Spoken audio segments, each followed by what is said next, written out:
दादन खटिबाकु जाई तामिलनाडु रे फसी रहिछंती सुंदरगढ़ 22 जन श्रमिक। दरमा बदल रे मालिक सेमानंकु निर्यातना देउथबार परिवार लोकंकु जणाइछंती।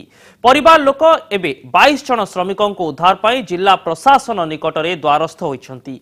एबे श्रमिकंक फेरिबा बाटकु चाहि रहिछंती 22 जन श्रमिकंक परिवार। बाहर राज्य रे ओडिया दादनंकु निर्यातना।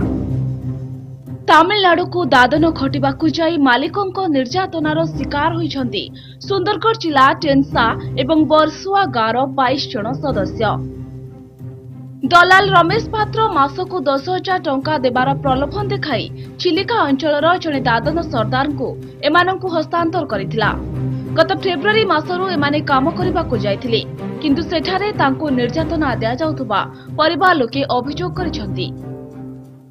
मो भाई मान को रमेश पात्र आसिले कहले तामिलनाडु भल काम अच्छी से पेमेंट 10,000 देवे मेस रे कटिक 10,000 पाइबे से बिरा कला टेंशन तो काम फाम नाला से छुआ दीटा आम भाई दीटा सुरेश महाकुड़ शुभ महाकुड़ पलि गले तार गलार ना मास को पैसा दौरान ना खायापी भल दौरान ना छाड़ुंट मो जेजेमा डेथ होती अस्थि विसर्जन ए मस कथा आने खोजु से छाड़ूना बहुत हैरान आम चलुचे आज्ञा मो झील को ज्वर हो मेडिसिन दे पारूना है मसे से फोन करते गत काली फोन करते कथा बेलू मोबाइल नहीं गले बाड़े बोधे सी कहले से टायर फैक्ट्री काम कर भल कम आ 10,000 टंका पेमेंट आ खाई पी की 10,000 टंका कमेब।